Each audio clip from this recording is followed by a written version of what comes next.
Hey,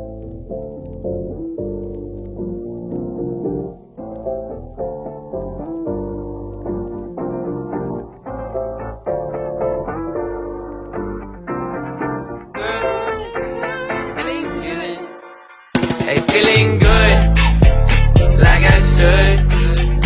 When in dark, walk around the neighborhood. Feeling blessed, never stressed. Got that sunshine on my Sunday best. Hai, selamat pagi semuanya. Kita berada di Pulau Madura saat ini. Dan sebelumnya kita mau ngapain di Pulau Madura? Nah, kalau yang ingin pengen tahu lebih lanjut, mari kita lebih lanjut yuk. Nah, di sini kita bakal ngapain aja sih di Pulau Madura? Nah, ikutin terus yuk. Sunshine on my Sunday best. Yeah, hey, every day can be a better day despite the challenge. All you gotta do is leave it better than. Halo. Oke, jadi di sini aku bersama teman-temanku ada di mana nih? Di Desa Murtaji, Kecamatan Padumau, Kabupaten Pamekasan. Oke, kali ini kita ngapain ya? Ngapain ya? Ngapain ya kita ya? Ngapain ya? Ngapain guys? Iya. Nah. Jadi pada kesempatan kali ini kita akan melakukan wawancara, khususnya wawancara mengenai sistem komunikasi pariwisata yang ada di Pantai Juminya. Jadi nanti kita akan OTW pakai mobil ini. Jadi sebelum itu, sebelum ke perjalanan, marilah kita perkenalan terlebih dahulu. Oke, perkenalkan, nama saya Muhammad Yusuf Rahman dengan NIM 11521000445. Dan aku Muhammad Fauzi, aku NIM 11521000028. Dan aku Yusinta Fatul Soleha dengan NIM 11521000068. Oke, kalau sudah perkenalan langsung saja mari kita cus. When you found it, it's gonna get difficult to stand, but hold your balance. I just say whatever, cause there is no way you're around it. Everyone falls down sometime, but you just gotta know it'll all be fine. It's okay. Halo guys. Jadi di sini kita udah sampai di lokasi. Jadi di mana? sorry guys. jadi kita udah sampai di lokasi ya, di Pantai Jumianya sendiri. Aku beneran nggak expect. Aku waktu awal belum sini tuh kayak nggak ngeliat gitu loh di Google Map itu kerandanya kayak seperti apa. Dan waktu ke sini tuh kayak beda, langsung kayak nggak sesuai dengan apa yang dilihat di Google gitu. Gitu Lebih bagus banget. Wah, ini kayak semi-semi yang waktu apa ya, yang di Pantai Nusa Penida Bali gitu. Jadi ya Nusa Penindanya Madura gini guys. Jadi gila sih, nggak expect sama sekali gitu. Mungkin tanggapan kalian gimana aja? Bagus kan, Bang. Keren ya? Bagus guys, bisa dibuat kalau kalian menggalau coba di sini. Oke, langsung aja sih kita explore aja. Nih guys, bagus sekali, banyak ininya, tebing guys. Halo guys, mari kita Some jalan-jalan. days you wake up and nothing works, you feel surrounded. Gotta give your feet some gravity to get you grounded. Sorry guys, ini agak terguncang-guncang karena kita awas guys, hati-hati. Kita turunnya Down harus sometime, but you just gotta know it'll all be fine. It's okay. It's okay. It's okay. Hey, feeling good.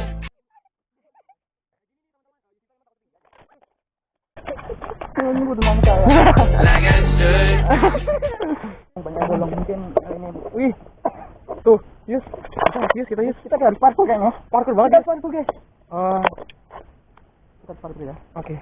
Kita takut banget. banget, woi. Aku juga mau. Kita lagi ada di Pantai Jumia. Ya, beginilah suasananya guys. Panas sekali. Hey, feeling good. Ya, gitu kan. Like I should. When in dark, walk around the neighborhood. Feeling blessed. Assalamualaikum warahmatullahi wabarakatuh. Jadi di sini kami sudah berada di Pantai Jumianya sendiri. Jadi buat sekarang ada selaku pengelola Pantai Jumianya sendiri, mungkin bisa diperkenalkan dulu Bapak, dengan Bapak siapa, terus di Pantai Jumianya ini Bapak menjabat apa? Assalamualaikum warahmatullahi wabarakatuh. Waalaikumsalam warahmatullahi wabarakatuh. Perkenalkan, nama saya Kamaluddin. Saya sebagai pengelola di Pantai Wisata Jumian, karena kebetulan Pantai Wisata Jumian itu berada di bawah naungan pengelolaan badan usaha di desa. Dan kebetulan saya sebagai direktur dari badan usaha milik desa tersebut. Oke, berarti Bapak sekaligus pengelola Pantai Jumian sendiri dan sekaligus direktur ya? Ya. Direktur Badan Pengelola Usaha Desa. Jadi kalau buat BPUD-nya sendiri itu, apakah selain mengelola desa, mungkin BPUD itu mengelola apa aja selain pantai? BUMDes itu alhamdulillah untuk saat ini kita mempunyai 4 unit usaha. Yang memang paling utama untuk saat ini adalah unit usaha pariwisata. Cuma kita mengembangkan ada 3 unit yang paling keren di sini, pengelolaan pariwisata. Jadi pengelolaan yang di paling keren ini pengelolaan pariwisata sendiri. Jadi buat yang di khususnya di kecamatan ini mungkin lebih difokuskan ke Pantai Jumian. Ke Pantai Wisata. Ya. Mungkin ada selain Pantai Jumian apa cuma Pantai Jumian? Ya, kita memang sebagai pengelola kita harus berinovasi karena kita memang punya program-program ke depan, tidak hanya bagaimana kita menumbuhkan pariwisata di desa, tapi bagaimana kita menumbuhkan perekonomian yang ada di desa melalui mitra UMKM, melalui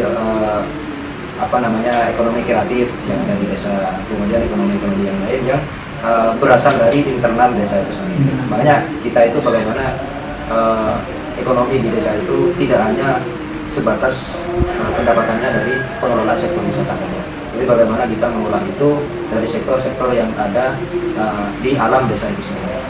Gitu. Oke Kak, jadi buat banyak ya Pak, banyak sekali unik-unik kegiatan desa. Jadi berarti yang difokuskan ini Pantai Jumian sendiri. Untuk sementara kita fokus untuk masuk. Berarti menggabungkan unsur UMKM ya? UMKM. Oke.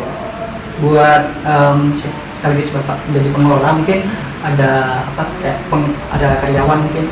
Ya, kita di badan usaha desa itu sekaligus pengelola mempunyai beberapa anggota ya. Yang pertama dalam organisasi itu ada namanya organisasi inti sebagai pengelola, ada ketua, ada sekretaris, ada bendahara, itu sudah menjadi kewajiban. Nah, di situ kemudian turun ke bawah ada sebagai pengelola unit pengembangan usaha, ada kepala unit pariwisata, ada kepala unit pengelolaan perdagangan, ada kepala unit jasa, dan ada juga kepala unit persewaan lain. Di situ ya untuk sementara mungkin masih ada beberapa anggota di bawah kepemimpinan unit itu. Yang paling banyak itu anggotanya di unit pariwisata, karena memang membutuhkan banyak orang. Karena di situ kita butuh pengelola tiket, kemudian pengelolaan kebersihan, air bersih, bagaimana kita menjaga pantai, pengunjung supaya berenang tidak terlalu jauh ke tengah. Itu banyak sekali di situ. Cuma yang di unit-unit lain mungkin hanya ada 1-2 orang di anggotanya di sementara, karena masih belum berjalan maksimal. Buat mungkin keseluruhan anggota dari pengelola tersebut kira-kira berapa orang? Kurang lebih 21 orang. Itu rata-rata usianya? Usia kalau yang di pariwisata itu kalau anggotanya kita memang mengedepankan anak-anak muda yang masih kuliah, masih SMP, SMA gitu ya. Karena kita harus melakukan regenerasi. Bagaimana kita harus memanfaatkan pemikiran pemuda-pemuda yang ada di desa ini. Tapi untuk yang levelnya setingkat kepala unit itu adalah yang senior. Sebagai kapasitas dan kapabilitas di unit itu masing-masing, pada porsinya masing-masing. Oke. Jadi jumlahnya 21 orang, kebanyakan itu anak muda ya? Iya, kebanyakan anak muda. Dan di wilayah desa ini sendiri. Di desa ini. Buat sistem komunikasinya sendiri itu kalau misalnya pakai ada kumpul-kumpul atau rapat atau gimana gitu? Ya. Kalau sistem komunikasi kita memang untuk saat ini kita hanya mengandalkan yang paling tinggi yaitu media sosial ya, sebagai tombak ya untuk meluncurkan beberapa akses atau informasi yang ada di desa, terutama bagaimana pengembangan dari pariwisata dan mungkin kuliner atau apa gitu ya yang ada di desa, kita akses melalui media sosial, baik itu Facebook, baik itu WA dan lain sebagainya. Termasuk juga apa namanya itu website. Website itu ada website. Ada websitenya, ada, cuma masih baru selesai. Kita itu bagaimana kedepannya nanti semua orang bisa mengakses. Gitu. Jadi kita tetap akan mengikuti kemajuan tentang informasi media sosial. Kemudian ya tentang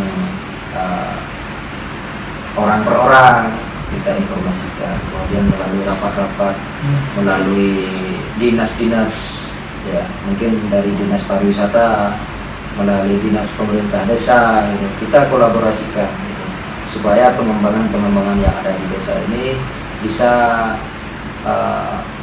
didengar atau tersampaikan kepada orang yang ada di luar sana.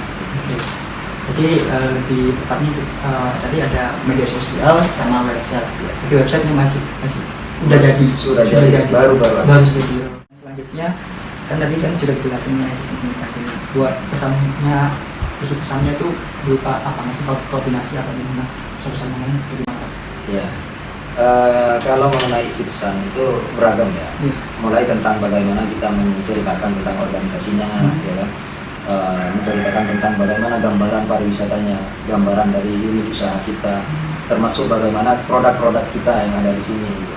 Terutama juga keunggulan tentang kuliner yang ada di sini, keunggulan apa saja yang mungkin bisa diakses oleh orang, bisa menarik ya, orang luar, bisa masuk ke desa sini. Gitu. Jadi isi pesannya yang diutamakan promosi ya Pak? Promosi yang punya kebanyakan promosi. Nah itu tadi promosinya lewat media sosial, yang baru-baru ini website. Iya. Mungkin harapannya buat adanya website buat Pandai Jumian sendiri itu apa? Mungkin harapan kalau sudah ada. Ya harapan kita itu dibilang masih perawan ya. Tapi kita berusaha betul, berupaya bagaimana masyarakat minimal di Madura. Mereka itu bisa berbondong-bondong pengen bisa berwisata ke pantai wisata Jumian, terutama bagaimana kita memberikan akses termudah gitu ya, supaya orang itu bisa tertarik datang ke sini gitu. Baik itu termasuk harga tiketnya, kemudian fasilitasnya, kemudian juga bagaimana kita memberikan pelayanan yang terbaik untuk mereka yang ingin berkunjung ke pantai wisata ini. Mudah-mudahan dengan website itu termasuk dengan media lainnya, orang bisa juga kepingin, yang sudah datang pengen datang lagi, yang belum datang kepingin untuk bisa datang melihat langsung ke area pantai wisata ini. Mungkin efek promosinya sejauh ini Bapak kira-kira bagaimana? Ya efek promosi kita lakukan untuk beberapa tahun kemarin itu alhamdulillah ya, termasuk bagaimana kita mengadakan event gitu. Iya, event yang mungkin bisa juga menjadi daya tarik gitu ya. Alhamdulillah ada beberapa peningkatan walaupun tidak signifikan, karena memang ada berbagai macam banyak kekurangan, termasuk bagaimana fasilitas sarana dan prasarana di pantai itu masih kurang memungkinkan untuk orang bisa berteduh dengan baik di pantai itu, sehingga kita harus melakukan evaluasi.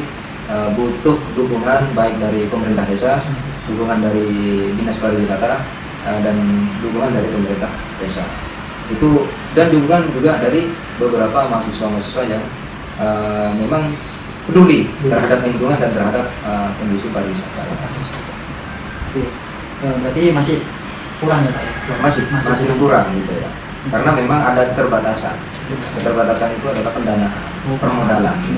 Karena memang di mana-mana setelah kita kumpul dari wisata-wisata Sepamekasan, baik wisata Semadura, itu kendalanya ada di permodalan. Sehingga kita mau melangkah, mau bikin ini, mau bikin itu, kita dananya sangat minim. Itulah yang menjadi kendala memang, terutama bagaimana kita sebagai pemula itu pendanaannya itu sangat tidak ada, bahkan tidak ada sama sekali. Jadi inilah hanya sebagai keinginan kita sebagai pemuda yang ada di desa, bagaimana mengedepankan pembangunan, terutama pembangunan pariwisata ini untuk memajukan perekonomian. Jadi yang jadi kendala besar itu permodalan. Mungkin selain permodalan apa lagi mungkin hambatan dan kesulitannya saat mengelola pantai ini? Kalau untuk saat ini memang secara ininya kita itu masih perlu berbadan hukum. karena memang saat ini kita dalam selang waktu beberapa bulan kemarin kita masih dalam tahap pendaftaran, tapi ini masih banyak kendala yang harus kita perbaiki karena dari sistem online dari pendaftaran itu masih belum terverifikasi semua. Karena kita banyak kesulitan-kesulitan yang harus kita revisi, termasuk dari perdesnya, dari musdesnya, dari berbagai macam persyaratan yang diajukan oleh pihak Kemenkumham. Oh, jadi berarti buat Pandai Jumian sendiri mau didaftarkan ke badan hukum? Enggak, itu kan bumdesnya ya. Oh. Itu bumdesnya.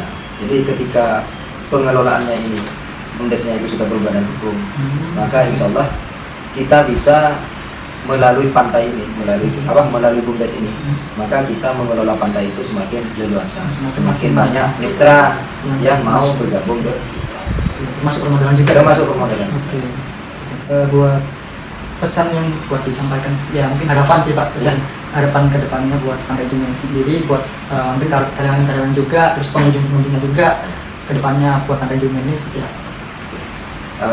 Harapan kami untuk kedepannya, kita sebagai pihak pengelola tidak hanya sekedar mengelola, tetapi bagaimana pantai itu menjadi pantai yang memberikan kesejukan terhadap masyarakat, memberikan nama, memberikan suatu ikon khususnya di Kabupaten Pamekasan dan desa setempat yang diakui oleh Indonesia atau nasional, tidak hanya di wilayah Pamekasan, tapi menyeluruh kepada seluruh rakyat Indonesia, bahkan kalau bisa kan bisa mendunia. Itu harapan kami. Kemudian yang kedua, harapan kami itu bagaimana melalui wisata yang ada di pantai itu kita bisa mengorbitkan perekonomian yang berkelanjutan, yang sebelumnya pengelolaan pantai itu hanya ala kadarnya saja, tapi alhamdulillah untuk saat sekarang harapan kami dengan adanya pantai wisata ini, masyarakat yang ada di sekitar terutama dan masyarakat desa Tanjung pada umumnya itu memberikan dampak yang sangat positif terhadap pergulirnya perekonomian yang ada di desa. Iya, harapannya buat sebagai Bapak pengelola sendiri itu adanya pertumbuhan ekonomi. Karena memang itu tujuan mutlak. Oke, mungkin cukup itu aja Pak. Kita sedikit buat wawancara kita sudah berakhir. Sekian, terima kasih. Assalamualaikum warahmatullahi wabarakatuh.